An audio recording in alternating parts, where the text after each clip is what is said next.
ACES Interviews. Conversations to empower. Introducing Lauren Michelle. Hello and welcome to the ACES Interview Conversations to Empower. I'm Leo, coach and speaker, and I'm joined today by Lauren Michelle, a 28-year-old disabled mother of one who just happened to go viral on TikTok in 2019 with a video of her singing. Lauren said, when I sing, I poke fun at myself while educating others about my disability. Thanks for joining me, Lauren. I was wondering how it felt when your video of your singing went viral on TikTok. It was really crazy. I downloaded TikTok so I was bored. I was bored and I had nothing to do, so I downloaded it. And I've always been a singer, so I just one day I sang a song and I posted it, not thinking it would go viral the way it did, and it did. And I know it didn't really go viral because of my voice. It went viral because I look different. And I figured, I can use this for a positive, and that's what I've chosen to do. And it was just really crazy, really crazy. And it was in 2019, and we're in 2023, and I'm almost at 1 million followers, which is absolutely insane. So, one word: crazy. Yeah, as we were saying before we started the recording, the power of the social media is quite phenomenal when we think about it, isn't it? Right. Mm. Yeah, no, it was insane. It was like almost overnight, and a lot of the comments. I'm used to people being rude to me, so like the comments don't bother me. I think they're funny. I think it's funny that people take time out of their day to try and put someone down when I'm happy with my life, even though I am disabled. I don't look at it as a downside. I can't change it. Nothing I could do can change it. So why get matter? There's no use. So I turn it into a positive. Yeah, I really relate to that. And I think interesting how when videos or posts on social media, the more popularity they seem to gather, then that's when they can attract negativity in the comments. Yeah, like the people just I feel like those who have to I feel like those comments that are trying to attack me, I feel like they just lack love and affection, and I just want to give them a hug.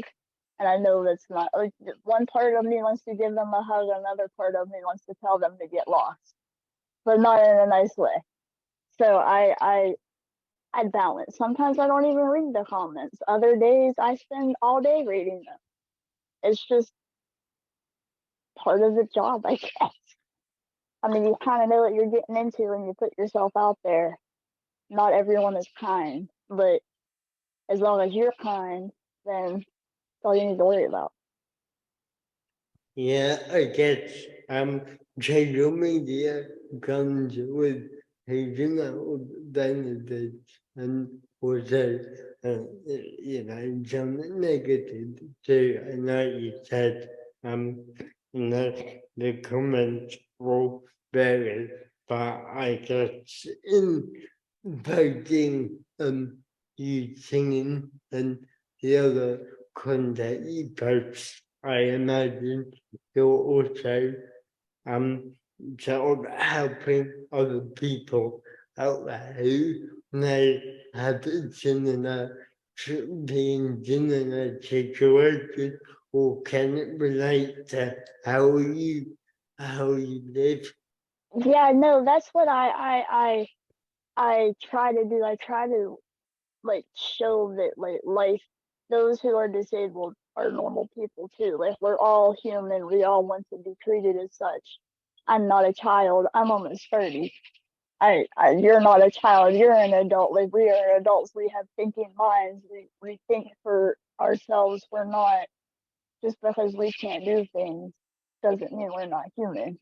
And I try to get that point across, and I try to help others feel that as well, because I myself sometimes feel like I'm a burden. No matter if my family's like, no, you're not, it don't stop me from how I feel. But in all actuality, we're not burdens. We just need help with something. And if I can use my platform to get that out there, that's what I'm gonna do. Yeah, I think that powerful message, and yeah, I can definitely relate to that idea of burden. It's quite a heavy job to take. I know that. I think you know it does. It is something that we often feel as disabled people when we had to rely on other people. I know I have certainly felt that in the past. So if we can help others uh, to understand that it's quite a normal feeling, and even though we're told by those around us that we're not, how we feel is still valid and it's still reality. Yeah, exactly. And I've been struggling, especially recently, I've been struggling with feeling like I'm an extra person or an extra, like, I didn't feel as human. And right now I'm working on, like, I've taken a step back. Uh, as I said last week, I had stuff going on, but I I'm trying to work on not feeling like a burden. I'm trying to work on not feeling uh like I'm an extra weight. Yeah, I can understand that. I think it's quite important work though. I think we can all feel like that at some point in our lives, but I think when you have the disability and you maybe need help from others, that can feel more poignant. Uh, so my next question to you is, what do you find empowering? People who lift other people up. I mean, like, you never know. I always smile at people. I always wave. I always smile. Because, like, you never know what kind of day that person's having. Like me, I've had a lot of bad days recently. And just a simple wave or a simple smile just like turns it all around. And you never know. And it's costs nothing to be kind. Nothing. Absolutely nothing. Like, and I love people who think like that and who try to see the positive in everything. Those are my kind of people. Those are definitely my kind of people. So I Yeah. find that empowering. I find lifting other people up just that's empowering to me. Yeah, I bet we were talking about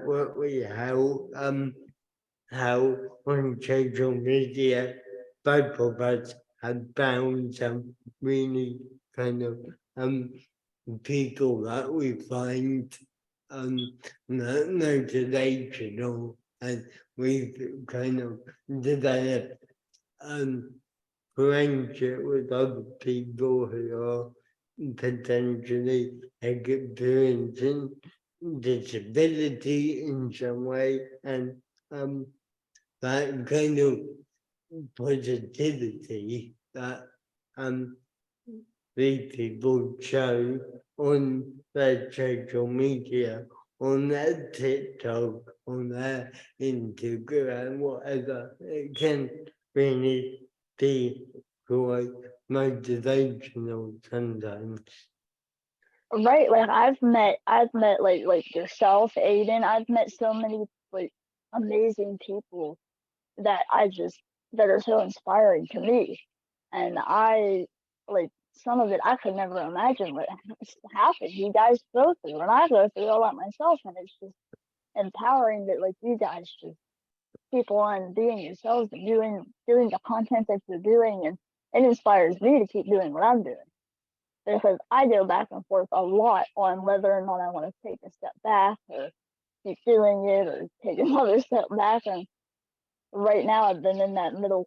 I've been like walking the thin line of do I want to stop for now? Do I want to keep going? But I feel like keep going. So I'm gonna keep going.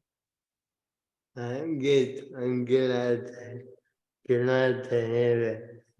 Yeah, I recommend anyone watching this interview when it goes out to check out Lauren's content, which I will post at the end.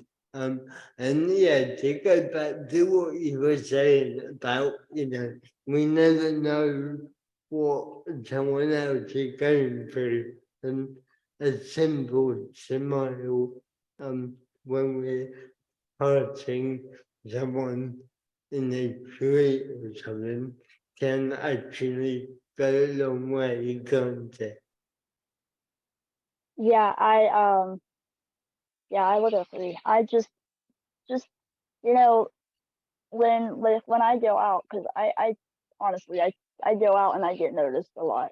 When I go out, even if I'm having the worst day, if someone comes up to me and is like, "Hey, I love your videos," I could be having the worst day ever, like ever. I could have been crying all day, and just one person comes up to me, it turns my entire mood around, turns my entire day, because I know that no matter what I'm doing in my life, that I made someone's day by just posting a 30-second video. A 30-second video just made someone's day, and to me, that means something. So Yeah, that's very powerful. I think sometimes, like when we're on social media, when we're posting content, sometimes it can be easy to forget that actually people are watching and they are interested and they are probably getting something from your content because it's very easy sometimes to, I know I've done it in the past, to kind of be posting content and think, oh, why am I doing this really? What am I actually doing? But then you don't really know who's watching and who may be positively impacted. exactly, I've had so many people. I just moved back to my hometown, and obviously you're gonna know people who are from your hometown, but half of these people didn't like know me before. Now they know me, and I think it's crazy. And um, like you said, you never know who's watching. And I've been to a lot of places, and I've had at least one person stop me in each of those places and go, "Oh, I've watched your videos. I love them." And I'm just like, "Thank you. Like, I'm glad you love them. I'm glad I'm doing something to make your day just that much brighter." So it's definitely Yeah, rewarding. It's rewarding in that aspect. And that's enough yeah. for me to just want to keep doing it. Yeah, definitely. Yeah, that leads nicely on to my next question, which is what did you like to see or make in the world? Honestly, this world, I feel like the world 10 years ago and the world 10 years from now are two, well, and how it is today are three totally different things. But if anything, I just want people to be nicer to each other and kinder and more like considerate and compassionate. Like I feel like a lot of people got lost in the whole COVID and the whole stay 6 feet away, like a lot of people's true colors came out. And I think that's not how it should be. I think we should all have each other's backs, and while maintaining boundaries, of course, but not like the world needs to be a nicer place, and I would love to see that happen. Unfortunately, I don't think it would happen. But one country. It reminds me a bit of that saying, you can be anything, be kind. Yep, that's one of my favorites. It's one of my favorites, and that's what I strive to be every day, even on my worst. Just one little word of kindness can turn anything around. Yeah, and kindness and compassion. And Yep, using social media for good. I mean, luckily, most people actually do use social media constructively overall, but like anything that powerful, it can be used for good and evil. So, yeah, I guess it's about remembering the human aspect of social media, which is that is a human being on both ends, and they have feelings. exactly. And that's what I try to separate that. And the more followers I gain, the more harder it is for me to separate it. TikTok Lauren is one. I mean, although I am who I am, I'm not any different. TikTok Lauren is TikTok Lauren, and real life Lauren, I'm a mom. My kid comes first. With TikTok, you don't see that side of me because they don't need to, and it's just some things I'm more open about, and other things I'm not. So when people see me in public, they're not getting TikTok Lauren; they're getting real life Lauren. And although it's 95% the same, there's still that 5%. So the whole human separating from social media, that's a hard one. That's a hard one. The more that you gain followers, the more people that stop you and notice you, it can be difficult. But I mean, I've always been true to myself. So I try to be who I am and portray myself as who I am. I mean, there's stuff I don't talk about. There's stuff I keep to myself, but for the most part, what you see is what you get. And I'm proud of that. Very proud.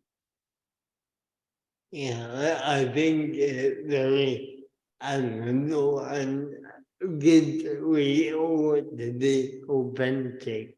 And also get to keep that boundary because, in a way, social media, I heard that you referred to earlier, it is your work, and we, between our work and our personal life, it is a good idea to have some kind of boundaries in place.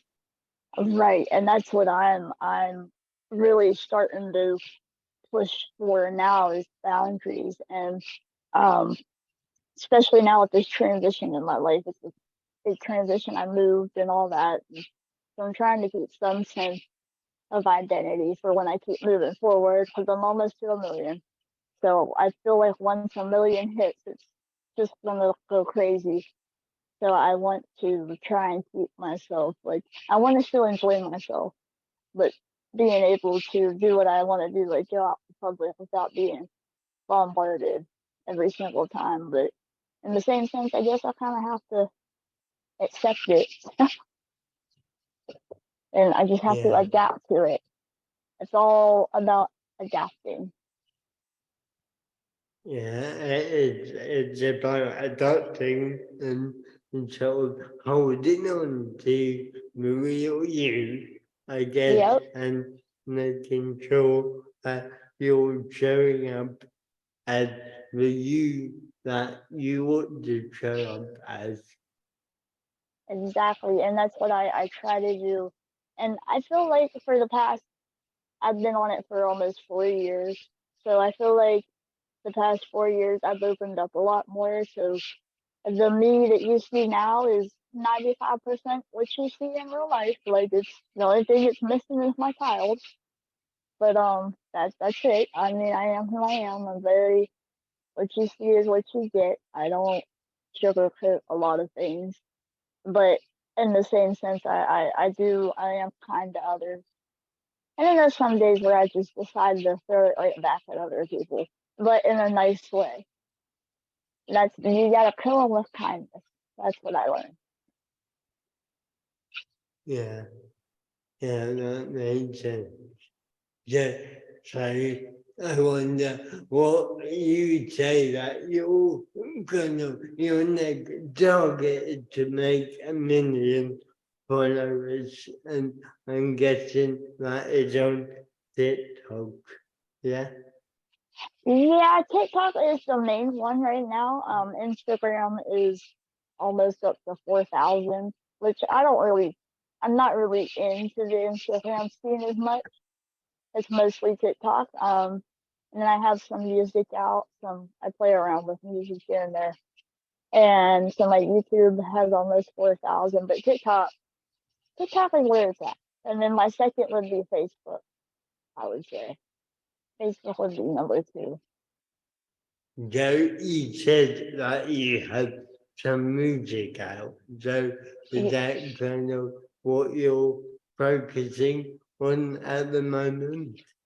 Well, it was a focus about 6 months ago, and with this transition, I don't know when I'll be back into it. But I've always been a singer. I've always loved music, so I'm sure here and there you'll get something. But I've done a few tracks with my dad. He's a musician as well, and some solo stuff, and then some covers. But other than that, I just kind of have fun with it. I don't know if it's something I would keep doing. I mean, I'm sure here and there, but nothing consistent. I've had a few other collaborations as well with some other creators on TikTok, but me and myself, I've had like 5 or 6 songs put out. So just all in the name of Well, fun. good. Yeah, I like that. All in the name of fun. I think Yep. it's important to keep it fun. But also like you said at the beginning, you are raising awareness about your disability, and that is very that can really be helpful to many other people. Yeah, I try, and I've always felt like in my life that I was supposed to make a difference. And I know that sounds weird. I know that sounds crazy, but I've always felt like I I don't know, I was put here to just show other people that life doesn't have to be all that bad. Even when you're given the worst deck of cards ever, it doesn't have to be that bad. And I've always felt that. And I feel like with this platform, I'm able to push that out there in a way that I like to do it. Whether it's fun, sassy, whatever, I'm having fun doing it. And the day that it's no longer fun, it'll be the day that I walk away from it. But until then, I'm here. A very good way to think about it, and yeah, you sound quite clear about the day not fun. Then that will be the day you walk away from it. Yeah. Right. Well, thank you for joining me today. So where and how can people get in touch with you? All my social media is under It's Lauren Duh 94. My music is under Lauren Duh. It's on all streaming platforms. And then, but everything else is under It's Lauren Duh 94. and I follow back and I message back, and I love meeting new people and conversating. So feel free to say hi. And I'll post your TikTok, Instagram, and Facebook. Yeah, Facebook. I will post all those links with it into the so thank you very much tonight, Gadget Lauren, Joe, and thank you to everybody who wanted to check out all the other conversations and find out about my work at leoagent.co.uk, and Ace's interview will be that soon with another powerful conversation. Bye for now. Don't forget to like, subscribe, and follow.